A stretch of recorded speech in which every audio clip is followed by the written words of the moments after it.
Hey everybody, this is Rob Reiser, and you're listening to Hank's Corner, hosted by Hank Jr.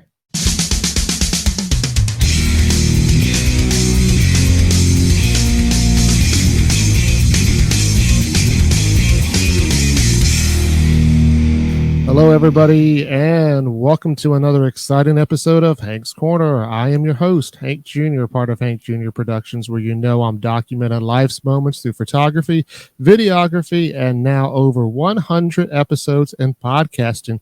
And I like to emphasize that for this particular podcast because I have somebody on my show who was way back in the beginning. He was the third episode of Hank's Corner. Please welcome back Rob Reiser. Rob, how are you doing tonight? Hey, Hank. First off, thanks for having me, and congratulations on all the episodes you've done. That's amazing. Amazing. Well, I appreciate that because, when I first started, I was a little worried on how if this was going to take off.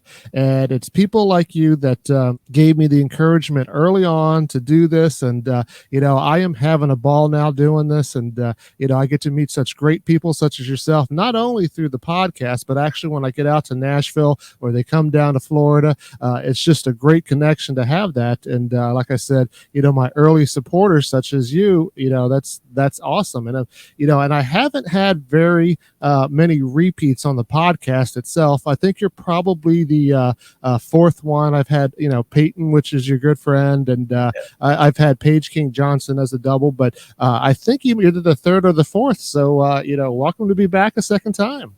That's an honor. Thank you for having me. And, your heart's in the right place with doing this, your reasons for it and how you do it. And that's why you've been successful with it. So. Well, I like that. I guess my heart's in the right place. I never thought of it that way. I'm just having a ball doing it, like I said. And when we got just connected before we went hit live on this podcast, I was kind of joking with you because it has been a while since we've seen each other. And back here, I got one of the pictures of you from about about a little over a year ago, and look at you all clean shaven, and now I guess time has passed, and your hair is what I used to look like when I was in probably ninth grade and I had long hair. It's funny you mention that because the last time I had long hair was like 10th, 11th grade in high school. And I started this new thing last year where I was like, my goal in life is to make 14-year-old Rob the happiest. Like I wanted to do all the things in my life that would make the purest version of me in my childhood, like just stoked about everything that I did. And one of those things was just grow my hair back out, and I love it. I don't know. I can't really picture myself without it now. and that's interesting because I would not want to go back to the 14-year-old Hank.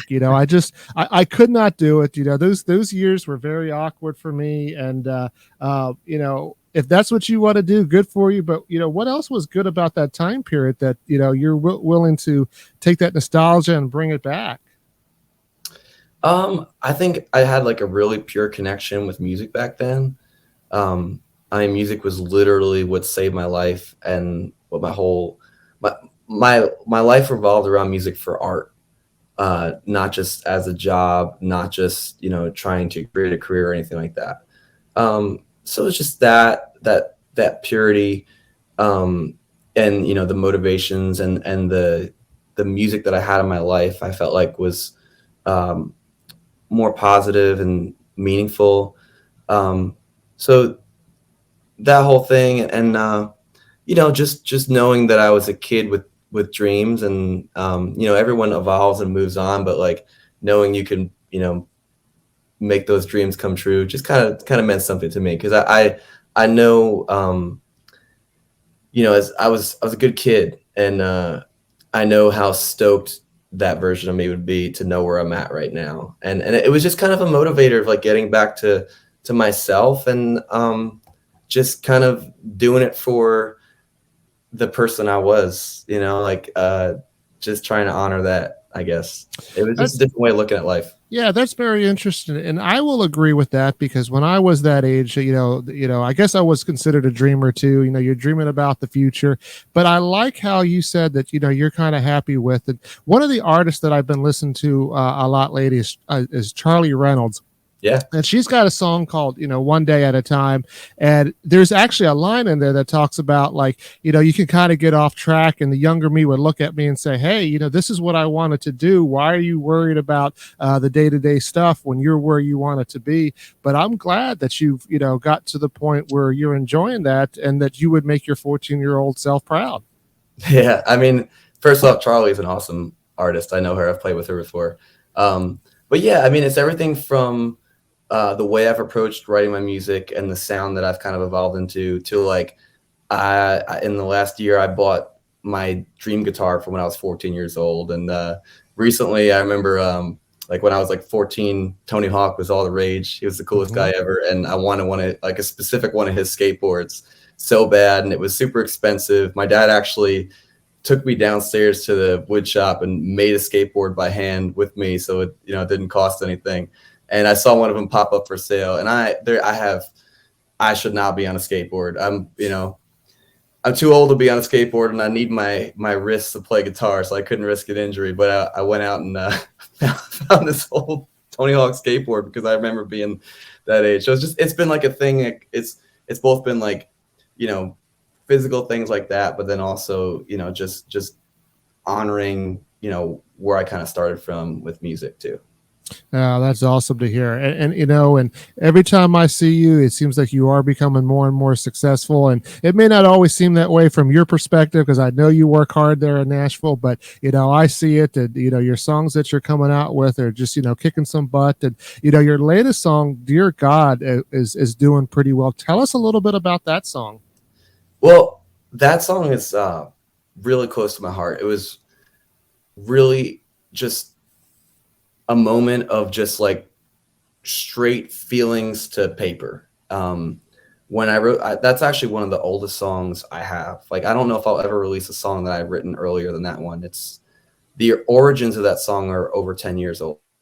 I literally just sat down with my guitar. I had like a pretty guitar part. A lot of my songwriting will start off with like a guitar part that I had written. Sometimes it's something that I, file away for another day, and sometimes I just pick up a guitar, come up with something and write. But I remember I was playing this guitar part, and like just the line "Dear God" fell out of my mouth as I was just kind of just started saying things, and it just came out. It came out really quickly.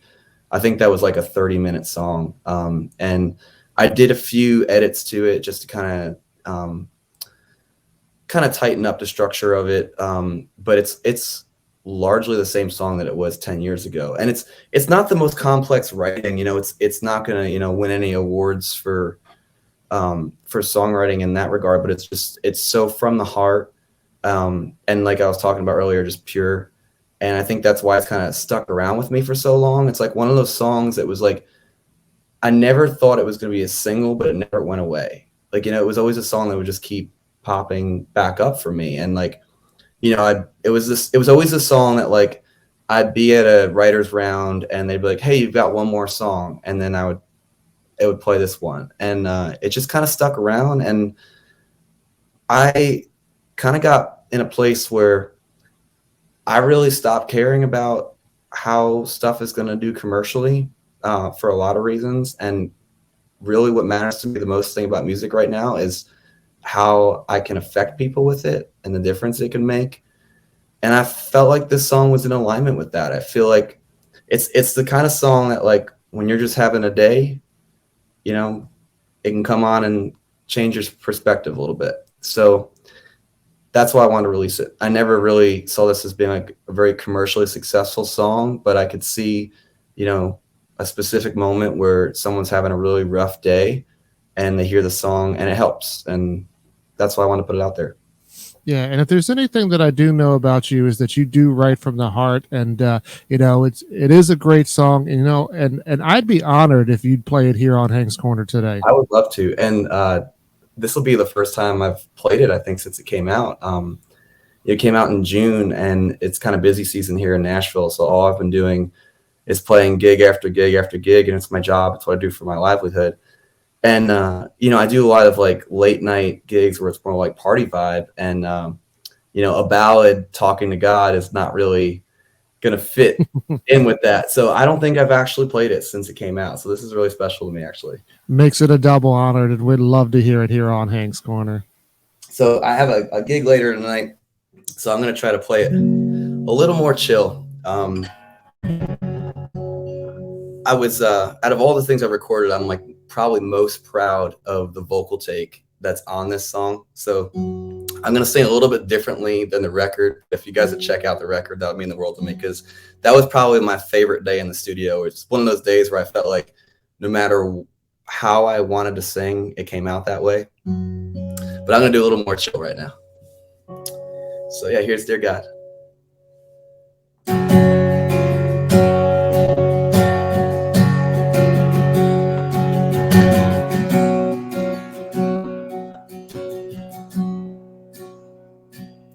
Dear God, it's been a rough day,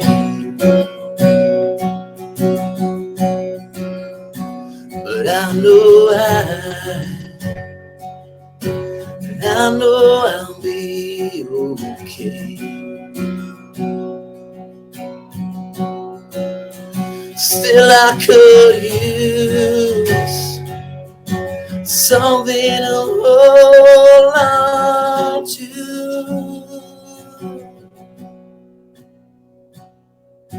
I know you're there. Sometimes life is the fate.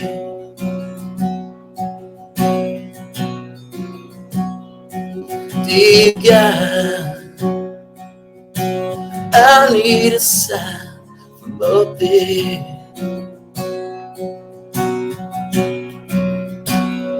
Like a vibrant hope-filled sunrise, when the rain clouds are pierced by a ray of light shining through. Dear God, I need to feel you. Oh,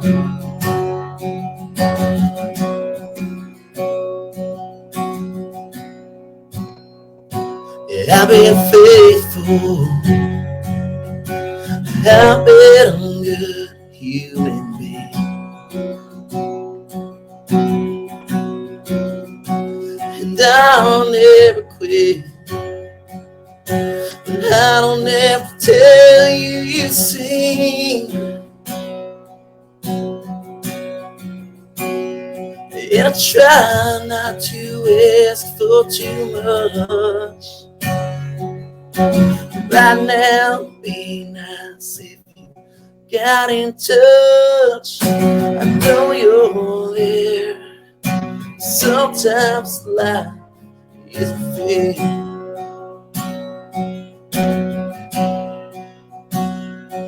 Dear God, I need a sign up there.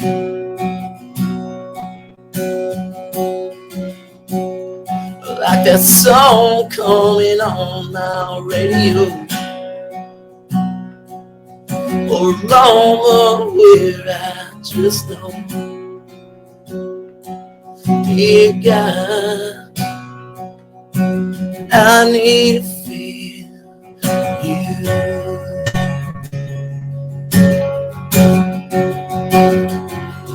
Like a new for the break that I've been waiting for. Dear God, oh dear God,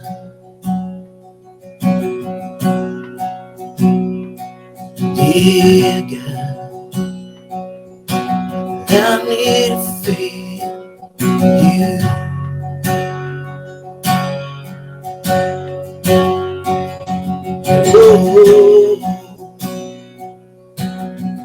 So I was messing around with it a little bit earlier, and I realized that one of my favorite songs actually fits into this song. So I'll give it a shot right now.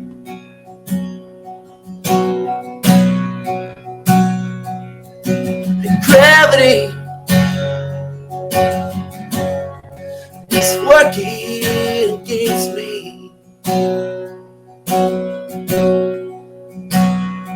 Oh, gravity, yeah, it wants to break down. Just keep me where the light is. Just keep me where the light is. Just keep me where the light is. Oh, God, keep me where the light is. Like an angel coming into my life, or a moth sitting by the water where I know why I'm alive. Dear God, oh dear God, dear God, I need to feel you. Oh, I need to feel you.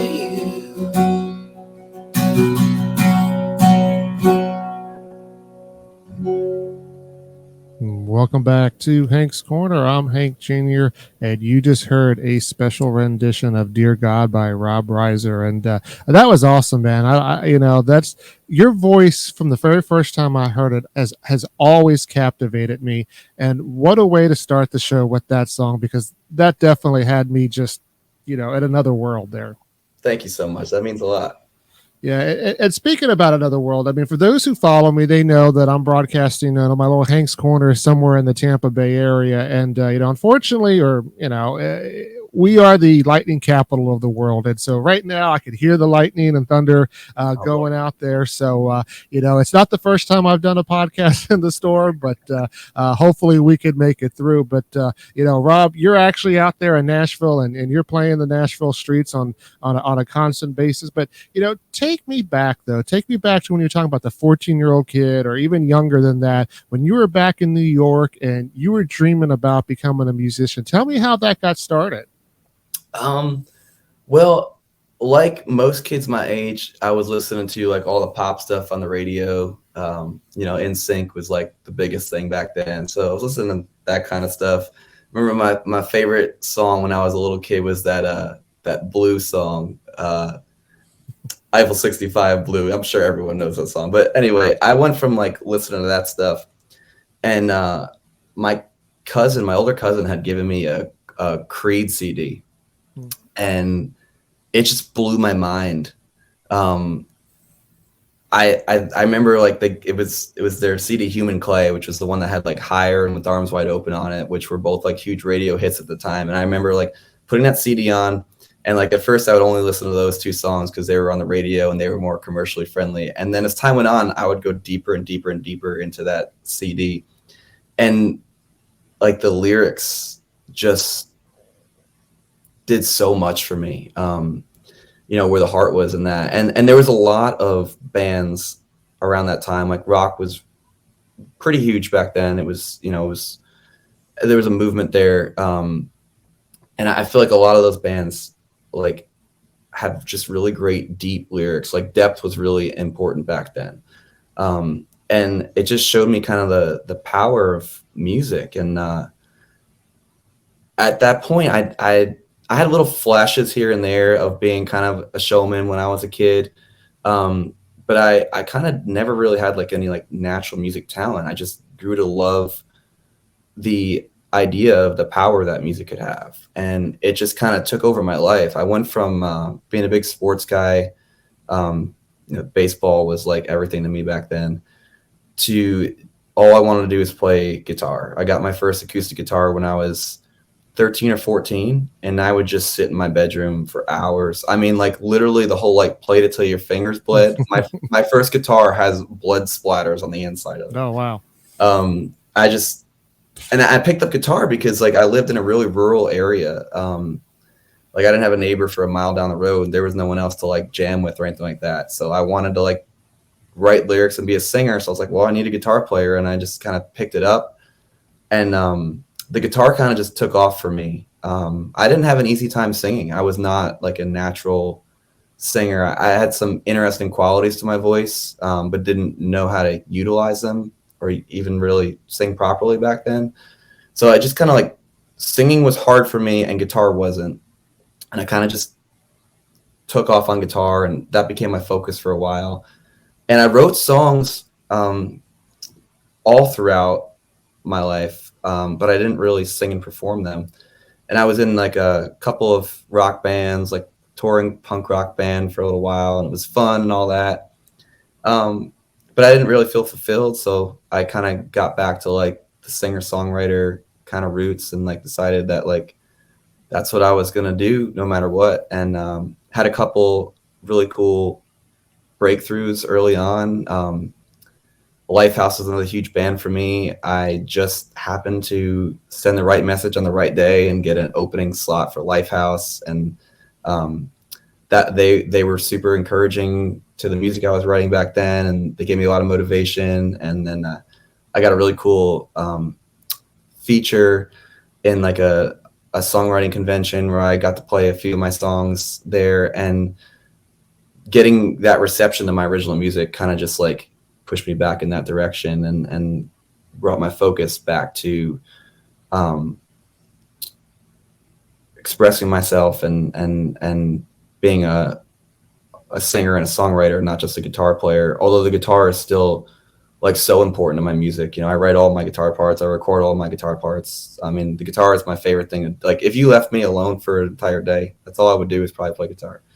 But you know, I went to college and got a job in my degree field and did that whole thing. And I played in a country band that, you know, basically just, you know, played bars on the weekends and did that whole thing. And it was fun and all that.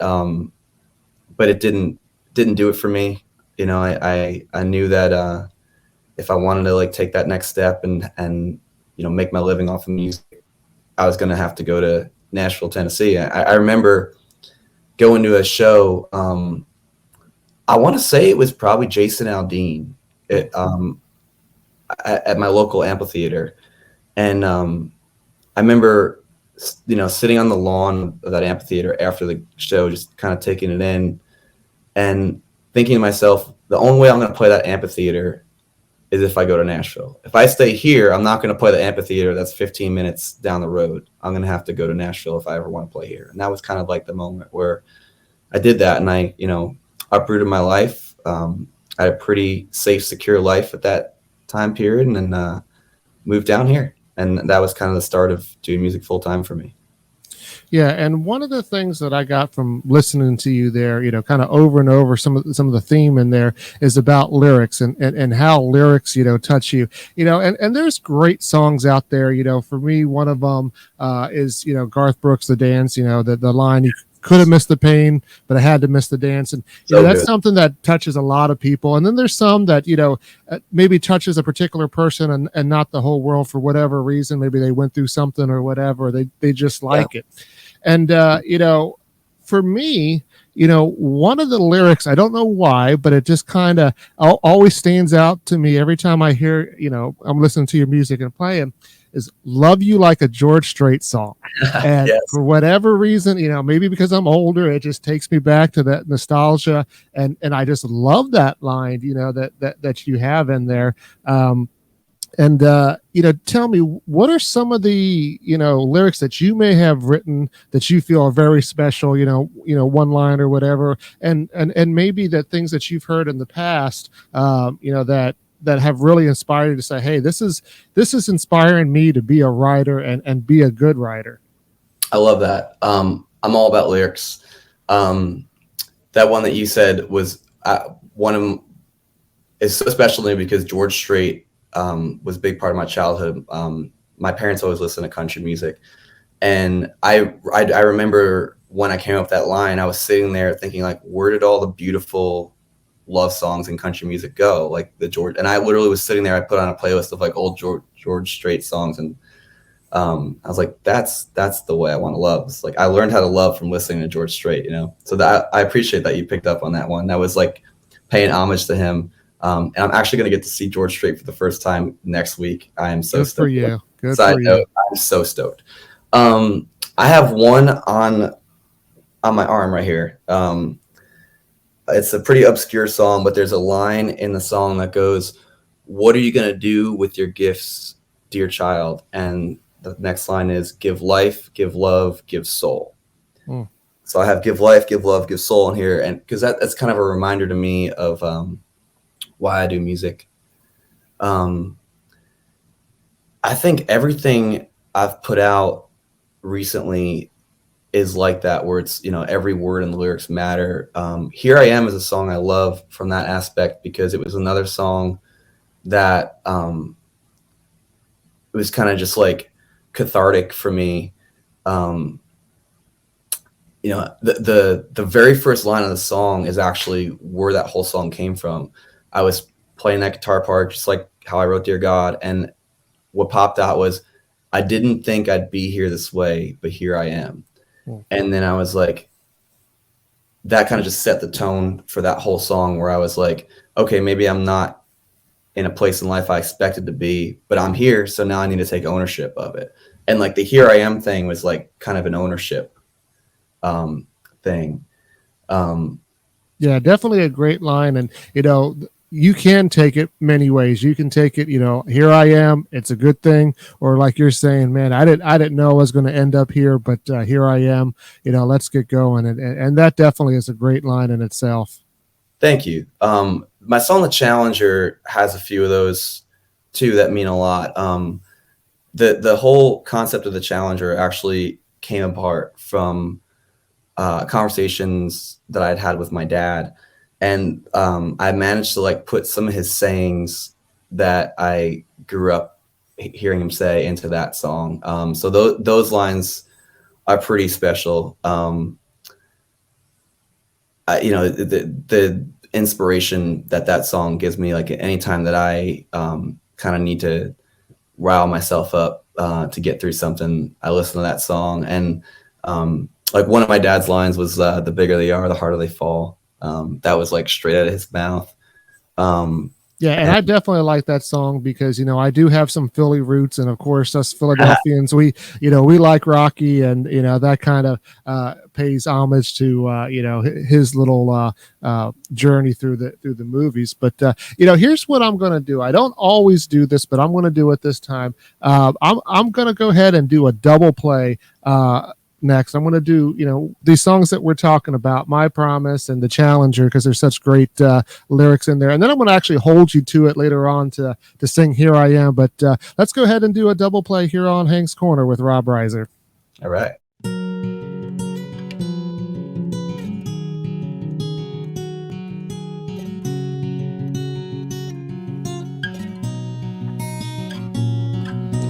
Pretty girl, don't you get down.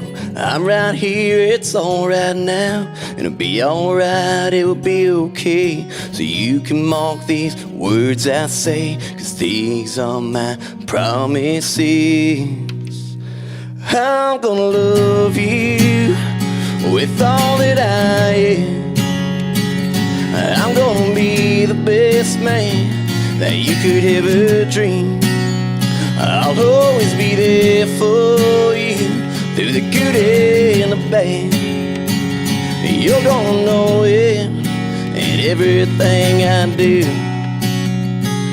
I'm gonna love you, I promise.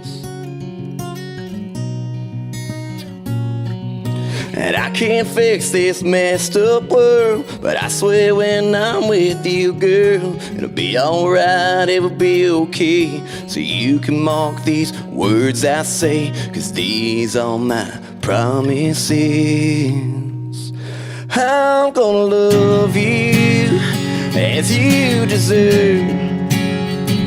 I'll never take you for granted, and I won't be like they did. And I'm gonna cherish you every day.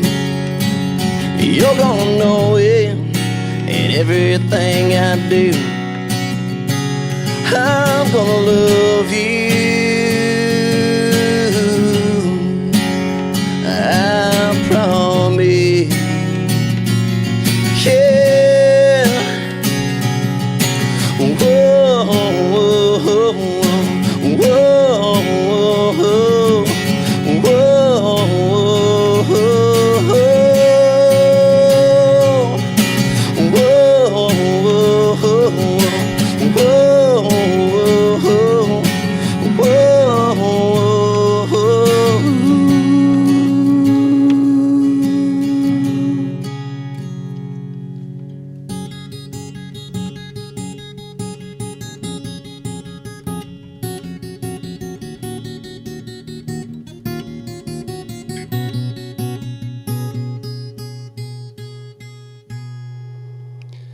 I'm gonna love you as you dreamed as a little girl.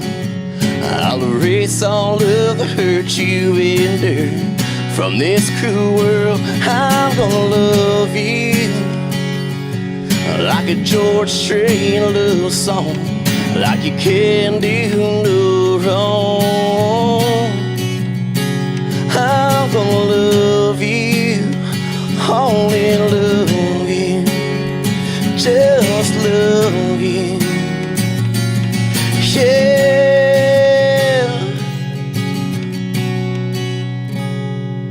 I'm gonna love you.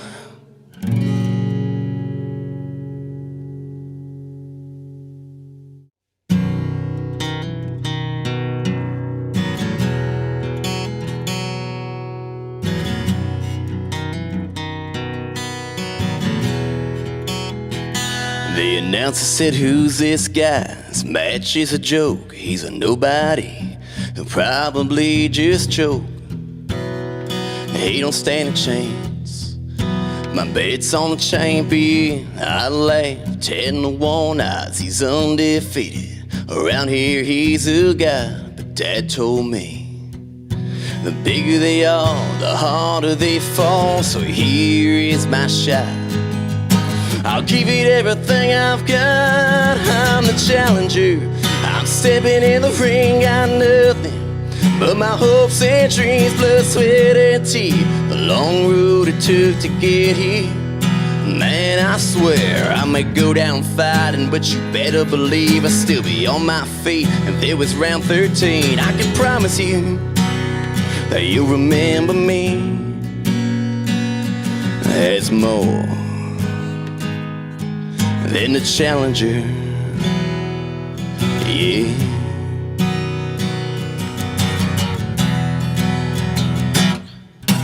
One-two shot right on the jaw. You can knock me down, I still get back up for more. Don't know when to quit now, but I know what I'm fighting for. So here is my shot. I'll give it everything I've got. I'm the challenger. I'm stepping in the ring, got nothing but my hopes and dreams, blood, sweat, and tears. The long road it took to get here. Man, I swear I may go down fighting, but you better believe I'll still be on my feet. If it was round 13, I can promise you that you'll remember me as more than a challenger. Nobody dare get in my way, 'cause you can knock me down, but in the end you'll say I was the hardest you fought, the toughest opponent you ever saw. So here is my shot. I'll give it everything I've got. I'm the challenger. I'm stepping in the ring, got nothing but my hopes and dreams, blood, sweat, and tears. The long road it took to get here. Man, I swear I may go down fighting, but you better believe I'll still be swinging. Round 13, I can promise you that you remember me as more than a challenger, as more than a challenger,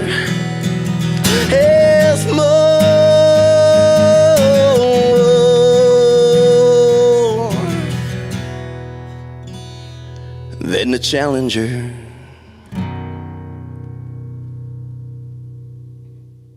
Welcome back to Hank's Corner. I'm Hank Jr. here with Rob Reiser, and you just heard a double play. You heard My Promise and The Challenger. And, I talked about it earlier that Rob was on one of my earlier episodes all the way back on episode 3. And if you want to see him playing that live on the podcast, just go click that link and go check out that podcast. And, it's a great watch as well. And, of course, I was just starting out, so, go easy on me and how I did that. But definitely a great interview back then, and definitely a great interview now. And one of the things I did want to talk about, because I've had pretty much everybody, I think so, from the video on my show so far. So right next to you over here, just coincidentally, is Payton Howie, and somewhere back here is Molly Lovette, and I don't have a picture of Liam up here, but you guys all got to collaborate on Payton's video for the song "Jail and Jesus." And tell me a little bit about that from your perspective and how it was to do the video and work with such great talent. Oh, it was so cool. So first off, I have to say, I respected Payton Howie as an artist before I even knew her. I was playing guitar for somebody in a music showcase that was supposed to be all bands, and all these bands were coming on making a ton of noise, and she went up there with just her acoustic guitar and just captivated this crowd all by herself. And from that moment, I was like, this girl's got it. And she became a good friend of mine, and when she asked me to be in that, I was like, absolutely. Liam, I know a bunch from playing downtown. He's got a great reputation as a songwriter too. And I actually met Molly that day. She was so wonderful. And we actually had to do a lot of pretty tough scenes together. Me and Molly kind of played co-lead in one part. And it was amazing to me how well we did. We had to play an arguing couple, which is really hard for two people that just met to do convincingly and not be awkward. And she was wonderful in that. The whole experience was amazing. The place that Payton rented out to do that video is actually where Morgan Wallen did his photo shoot for the Dangerous album. So that was pretty cool. We all got our pictures in the same spot as him. But yeah, it was a really great process. It was a lot of fun. We had a blast. Yeah, definitely great talent. And, and I had heard that, there was going to be a little bit, I got a sneak peek of what was going on, and to see that final thing just with all you together was definitely awesome. And, you could always go back and check out Payton's interview with me, or just go, YouTube it out there and get that video and, watch Rob and Molly go at it. But the song in itself was definitely great. The acting was great. It's one of my favorite things to watch on people that I'm friends with, and it couldn't come out any better. And you said it was fun. Do you like doing videos in general?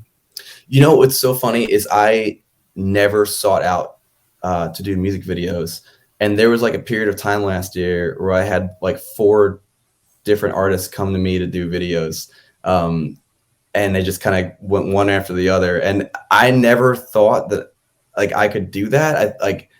I didn't think I could be someone that could go into a character. That wasn't something I'd ever tried to do before. And it came more natural to me than music, which was pretty cool. I really enjoyed it. And I actually really need to start doing it for my own music too. I've been so focused on, the music itself that I haven't gotten to doing, the other content as much. But yeah, it's super cool.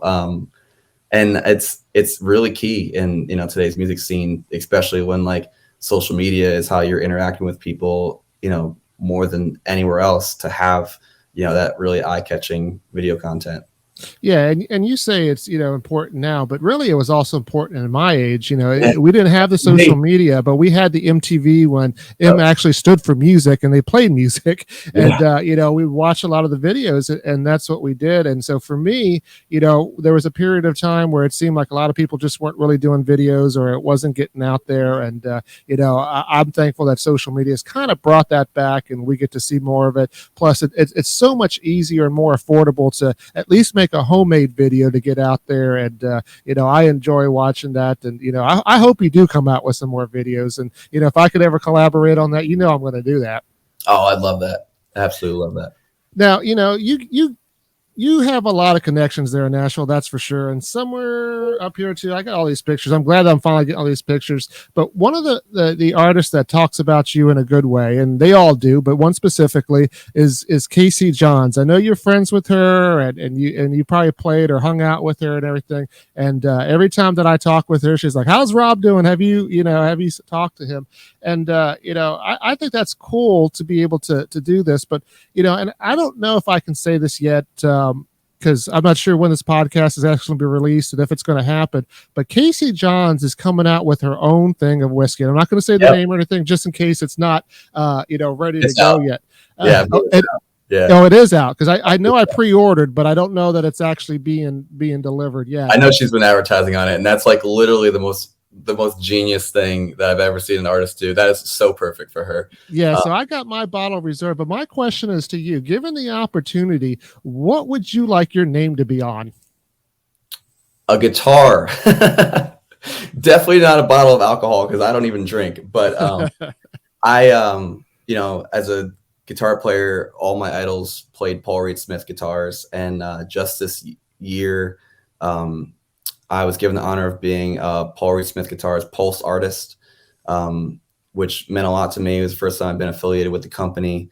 They had helped me out with a few pieces of gear in the past, but it was never like an official partnership. So I'm PRS Pulse Artist for 2023, and my dream is to be a full-on signature artist for them and have my name on the headstock of one of their guitars. That would be a dream come true for me. So let me ask, would it be called a Rob Reiser guitar, or would it be called something like the Riser? What would you name it?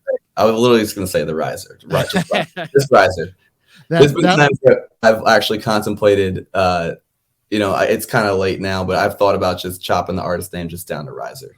Okay. Well, I tell you what, if you do come out with the Riser guitar, I mean, I haven't had a guitar in many years. My wife just bought one for me for Christmas. I haven't played since I was in 6th grade, trying to pick it up. But if you ever come out with the Riser, I'll go ahead and buy that one too. And you won't have to buy one, Hank. If I come out with a signature guitar, I will personally hand it to you.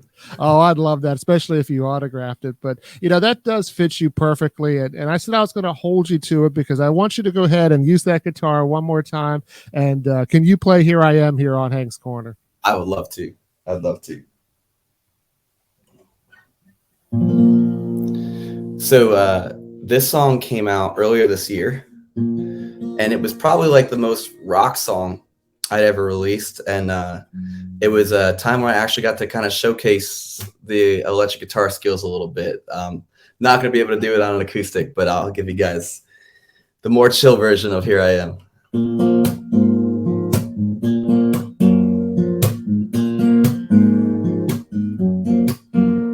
I didn't think that I'd be this way, but here I am. And if you'd have asked me if I'd be in this place, I'd have said no chance in hell would I spend one single day. But here I am. I'm gonna own it, own my mistakes, take one step forward every single day. I'm gonna fix it, it's all gonna be erased. My mind is fully made. I'm coming alive, my demons have been faced. Now one more day, I'm going away. Here I am. I got hit hard, knocked around, but here I stay. And there's no sense in getting down. I just gotta work hard and make it right now. Here I am. Here I stand.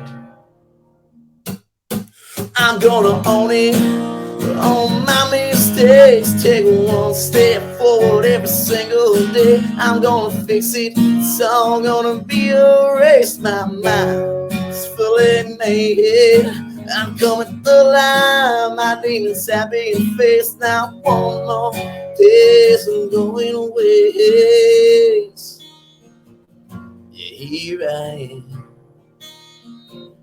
and here I stand. This isn't the way my story I'm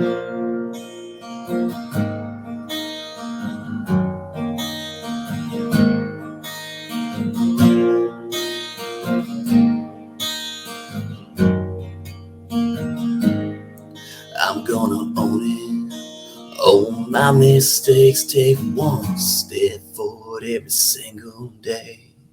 I'm gonna own it, own my mistakes, take one step forward every single day. I'm gonna fix it, it's all gonna be erased. My mind is fully made.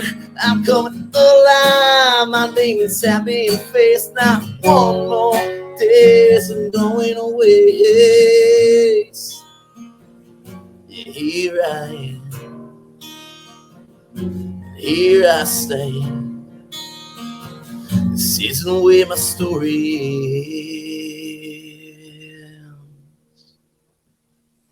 And there he is. That's Rob Reiser, that is, singing Here I Am. And, that's such a great song. And, I'm thinking in my mind, even as I'm hearing the acoustic version of it, I could picture, where you're getting some of that 90s, early 2000 song that just kind of creeps into there. And definitely great. And, for all those that are watching, please check out, Rob Reiser on all the social medias, on Spotify or iTunes or wherever you listen to the music. And not only, hear how he's playing the acoustic versions here, but go out and hear the real songs and enjoy them on how they're masterfully mixed. And Rob, we're halfway through the year now. Well, I guess a little bit more than halfway. Have you been happy with the success that you've been having the first half? And tell me a little bit about what the second half of the year has in store. Success is relative. That's one thing I've learned. If you're comparing yourself to other people, you're never going to be happy. 4 years ago, if I knew I was where I am right now, I would have never believed it. But where I am right now, I'm mad at myself for not being further. It's really hard. I am very grateful for the life I have. I get to make a good living, playing music and doing what I love. And I do get to put my art out into the world for other people to appreciate and to affect others.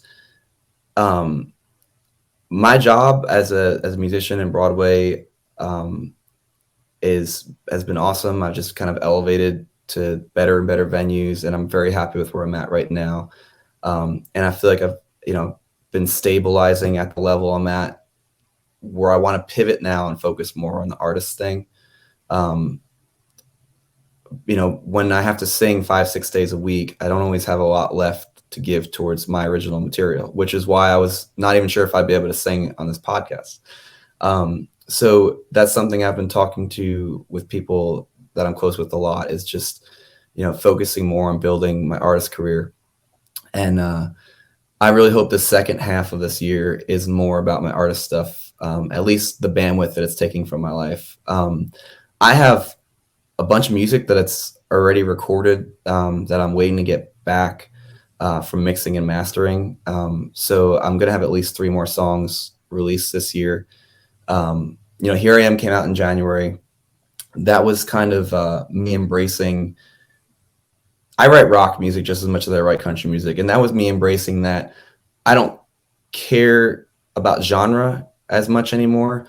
If I write a rock song I love, I'm going to put that out. If I write a country song, I'm going to put that out. So Here I Am was definitely more rock. Dear God leaned more country.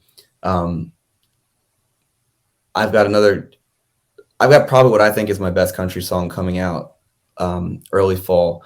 And then I've got a couple of rock songs too that I plan on doing. And I just hope that the second half is just more about what I've accomplished as an artist and less about what I've accomplished, as my job as a full-time musician playing covers. So that's really my goal for the second half is those releases and just focusing on Rob Reiser as an artist versus Rob Reiser as an entertainer. Yeah. And that's great that you've gotten to the point to where you can say, hey, look, I want to do what I think I need to do for myself. And you're going to cross all boundaries and you're not worried about, being stigmatized into one category or another. And you're just going out and I go with that philosophy too. A good song is a good song. It doesn't matter, how it comes out. Yeah, and I don't really believe in you know, doing things to fit a certain mold. And I always felt that way, and I always I had been, you know, real I recorded Here I Am over a year before it came out. And then Hardy kind of blew the door open for it, where he was like, he just stopped caring. He was like, I'm going to do what I want. I'm going to go write the number one song on country radio, and then I'm going to release a song where I'm screaming for 4 minutes that, you know, is basically hard rock. And I respect him for that, because he just said, you know what? I don't care. I'm going to do what I want to do. And I think that's pretty awesome. And he kind of opened that door for others to do the same. So I'm really excited about this period of time where, and like with Jelly Roll, like Jelly Roll. I remember one day, Hank, I was in my car, my Jeep, and I say that because I'm so stoked that I got my first Jeep. I was listening to Sirius Radio, and I was on the highway, country station, and there was a Jelly Roll song on. And then I flipped over. This is all at the same time.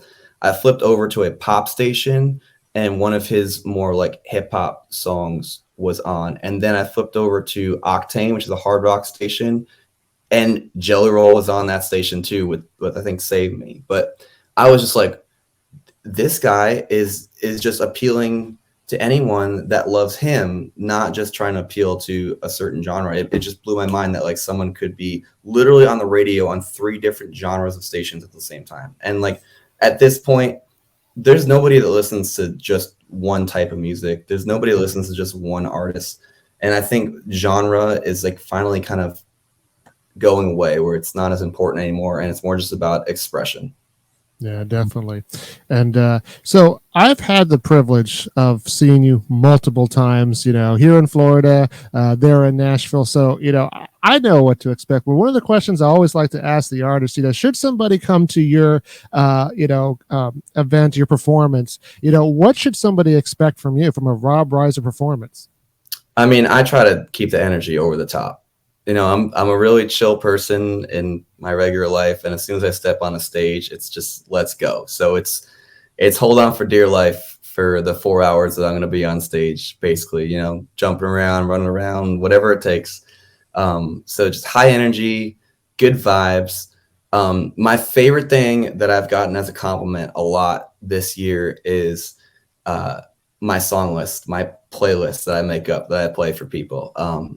You know, we kind of go back and forth between country and rock. And I love the fact that like, it doesn't matter what I'm playing. Some like the same person will be singing along to the whole night. And I'll go between, you know, playing Jimmy Eat World to George Strait to Taylor Swift to the Chainsmokers to Dierks Bentley to Tim McGraw back to Three Doors Down. You know what I mean? I'll go through that whole procession of artists, and someone will be singing to every single song. So you know, the way you make like a mixtape or a playlist, that's how I look at my show. And I'm pretty proud of the song list we have right now. Yeah, definitely a great show to go see. And, you know, if you're at Nashville, there's really no excuse not to see a Rob Reiser show, because he is working pretty much 6 days a week. Of course, the last time I was in Nashville, that's his day off. And, you know, that's the way it happens sometimes, just the one day off that he has. But, you know, I'll be back there at the end of September, and I'm sure I'll catch you then. But definitely a show worth seeing there in Nashville. You know, follow him on social media. You can go to robreiser.com and see what's going on there. And, you know, be looking for some of this new music that's coming out. And, you know, Rob, if you ever want to do a world premiere on Hank's Corner, we can do one live before it comes out. You're more than welcome to do that. I would love that. It's been great talking to you again. You know, ladies and gentlemen, once again, this is Rob Reiser, and this is Hank Jr. signing off.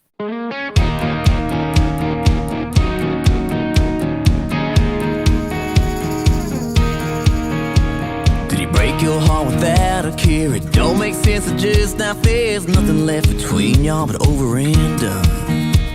Do you need to go out and have some fun? Well, you're not the only one, cause when the night is overdue, there's only one thing left to do.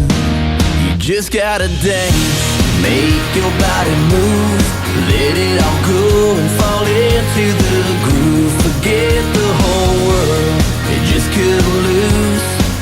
Get down, girl, the song's for you.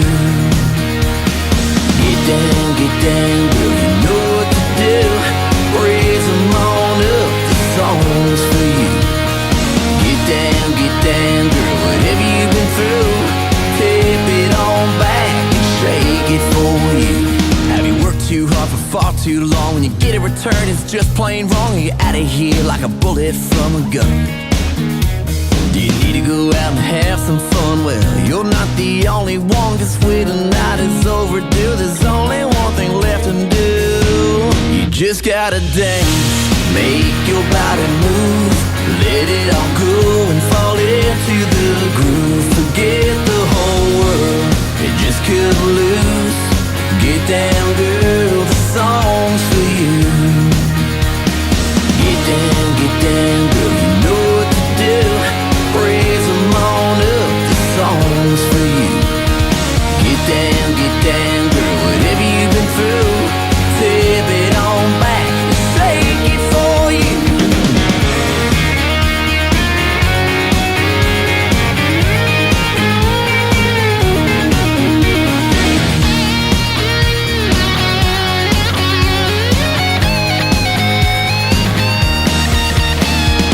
Get down, girl. Get down, girl. Get down, girl. Get down, girl. Let the music do the work, let it take away the hurt, girl. Get down. Take 'em all to church or flirt if you wanna flirt. Get down. You just gotta dance, make your body move, let it all go and fall into the groove. Forget the whole world, it just could lose. Get down, girl, the song's for you. Get down,